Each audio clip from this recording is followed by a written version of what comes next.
South Africa के Cyril Ramaphosa राष्ट्रपति वहां पर पहुंच चुके हैं और जी बताइए। अभी वहां ब्रिक्स का समिट हुआ था जिसमें प्रधानमंत्री ने भी शिरकत की। साउथ अफ्रीका का हमारे लिए एक विशेष स्थान है। सबको याद है कि महात्मा गांधी ने अपनी राजनीतिक जीवन और जो स्वतंत्रता संग्राम में जो उनकी विचारधारा बनी उसका सब शुरुआत उसकी दक्षिण अफ्रीका से हुई। हाल में ही वहां पे ब्रिक्स सम्मेलन योहानिसबर्ग में हुआ था जिसमें प्रधानमंत्री ने शिरकत की थी और रामाफोसा का स्वागत हो रहा था। श्वेता बात करें। जी वही अंजना, देखिए अभी रामाफोसा भी गए हैं और कैसे खुलकर ठहाके लगाकर दोनों नेता वहां पर हंसते हैं। इंडिविजुअली हर एक व्यक्ति को अशोक जी अच्छी तरीके से लगता है जैसे जुड़ी हुई बात ऐसी करते हैं जो कि कूटनीति में भी बहुत देती है चीजों। बिल्कुल श्वेता, इसमें कोई दौरा नहीं। खास बात है कि प्रधानमंत्री उनसे रिलेटेड, उस नेता से रिलेटेड, उस कंट्री से रिलेटेड ऐसी कोई बात जरूर करते होंगे उन दोनों के रिश्तों को जोड़ती है। और प्रधानमंत्री मोदी की खूबी भी है अंदर,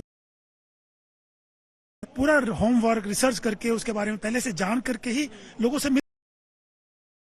जो एमओएस को लगाया गया था इन डेलीगेट्स के साथ, जिन हेड ऑफ स्टेट्स के साथ, उनको भी ये कहा गया था। तुर्की के राष्ट्राध्यक्ष एर्दोगान अब वहां पर पहुंचे हैं, तैयब एर्दोगान। और अगर टर्की को भी आप देखें तो रूस यूक्रेन जंग पर वो बहुत ही मुखर होकर उसके खिलाफ बोलते रहे हैं। वहीं आप देखिए कि हालिया दिनों में ये आशंका पूरे विश्व को है और डर की जो कट्टरवादी ताकतें हैं वो तुर्की जैसे मुल्क पर हावी हो रही है कहना होगा जी। लेकिन ये कोशिश करी है एर्दोगान ने कि किसी तरह यूक्रेन और रूस के बीच में कुछ संबंध ठीक हो।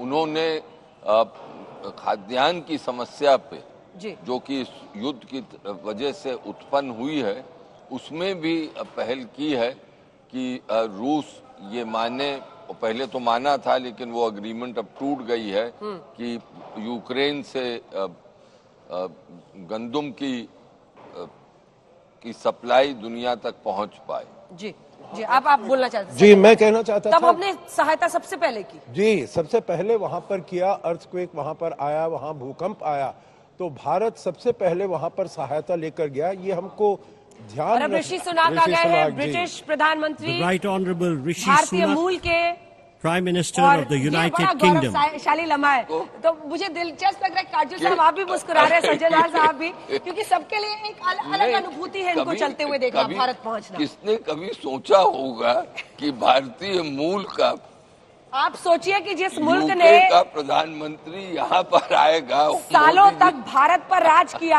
आज उस देश में मुखिया भारतीय है, भारतीय मूल का है। बिल्कुल। और वो हिंदू धर्म पर गौरव की अनुभूति करते हैं, हर बार इसका जिक्र खुद करते हैं। उन्होंने ये भी कहा है कि वो मंदिर जाएंगे, अक्षरधाम मंदिर जाने की बात वो हमेशा करते हैं। ऋषि सुनाक ने आज ही सुबह एक वीडियो भी जारी किया कि G20 में आने का मकसद क्या है। तो उन्होंने बताया कि देखिए कई फैसले ऐसे होते हैं, कई काम ऐसे होते हैं जो कोई मुल्क अकेले नहीं कर सकता, आपको उसके लिए तमाम मुल्कों की सहमति चाहिए होती है। और ऋषि सुनाक के साथ खास संबंध पूरी उनकी पत्नी जो है अक्षता मूर्ति, वो नारायण मूर्ति की बेटी है, सुधा मूर्ति की बेटी है। हाल ही में सुधा मूर्ति को भारत जो पद्म भूषण दिया गया था। और अब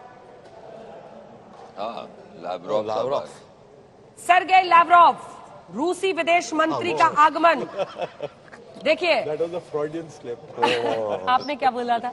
मैंने कहा that was a Freudian slip, जो आते हुए उनके पैर वहां पर अटक गया। You know he had near fall, so to say. वो ऐसी joint statement को इस तरह नहीं। Interesting how you brought Freud in, but let's just say कि पुतिन नहीं आ पाए हैं अपनी परेशानियों की वजह से। कहाँ फंसे हुए, उन्हें डर लगता है निकलूं यहाँ पर ना कुछ हो जाए, बाहर निकलूं कोई अरेस्ट ना कर ले, बहुत सारी तमाम उनकी आशंकाएं, डर, भय जिससे वो गुजर रहे हैं। व्लादिमीर पुतिन नहीं आए, लेकिन भारत ने कूटनीति में देखिए हम रूस से तेल खरीदते रहे, ये बताते रहे कि रूस का जिस तरह से इकोनॉमिक सैंक्शंस लगाकर पूरी तरह से पश्चिमी देश बहिष्कार कर रहे थे, इस नीति पर भारत नहीं चलेगा। ना ही वो पश्चिमी देश डिक्टेट करेंगे कि हम रूस से कैसा रिश्ता रखेंगे।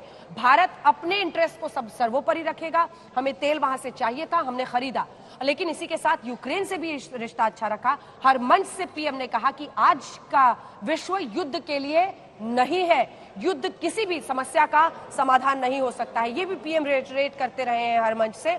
लेकिन इसी के साथ अब यूक्रेन को दवाइयां भी भेजी, हर संभव मदद भी भेजा, लेकिन ये भी हमने किया कि रूस के साथ चूंकि हमें तेल की जरूरत थी, हम उसे खरीदेंगे। पश्चिमी देश नहीं डिसाइड कर सकते कि भारत किससे रिश्ता रखे ना रखे, क्योंकि देखिए पश्चिमी देशों का एक अच्छा खासा दबदबा एक वक्त पर चलता था जब वो ये छोटे देशों से कहते थे कि आपको इस मुल्क के खिलाफ जाना है, इस मुल्क से अब कोई अगर संबंध रखेगा तो उसका बहिष्कार किया जाएगा। लेकिन ऐसा अब संभव नहीं है, क्योंकि भारत अपनी आवाज कूटनीति के क्षेत्र में बुलंदी से रखता है, अपने फैसले देश हित में खुद लेता है। और जैसा कि प्रधानमंत्री नरेंद्र मोदी कह रहे हैं, यही समय है, सही समय है भारत के लिए, या फिर विदेश मंत्री कहते हैं कि this is India and we will decide, ये बताता है कि भारत अपने निर्णय, अपने फैसले खुद ले रहा है। तो एक एक कर जो तमाम सदस्य हैं वो पहुंच रहे हैं। एक बार फिर से श्वेता के पास चलते हैं। श्वेता, खूबसूरत हवाएं बाहर में चल रही हैं, जो सुबह का नजारा है, आज हल्की फुल्की बारिश भी रात में हुई है जैसे मेहमानों के स्वागत के लिए। हल्की फुल्की, मैं तो सुबह जब, हालांकि हम लोगों को सुबह 5 बजे निकलना पड़ा था, पहुंचना पड़ा था यहाँ आने के लिए, लेकिन अंजना उस समय जब मैंने रास्तों को भीगा हुआ देखा तो मुझे लगा इतनी बरसात हो गई, पता ही नहीं चला, और ऐसा लग रहा था जैसे कि स्वागत के लिए, हमारे मेहमानों के लिए यहाँ बारिश हो गई है। अंजना, मुझे बहुत दिलचस्प लगा है ऋषि सुनक का यहाँ पर आना। सभी नेताओं से अभी तक प्रधानमंत्री अपनी तरफ से बात कर रहे थे, ऋषि सुनक रुक कर उतनी देर बातचीत करके गए हैं प्रधानमंत्री से। ऐसा लग रहा था कि वाकई दिल से खुश है। बिल्कुल बिल्कुल श्वेता, इसमें कोई दो राय नहीं है। ऋषि सुनक की अगर बात की जाए, सुनक दोनों काफी देर तक बात करते रहे और खुद ऋषि सुनक अपनी तरफ से बोल रहे थे, और ऐसा लग रहा था जैसे बहुत प्रभावित हों, बहुत खुश हों।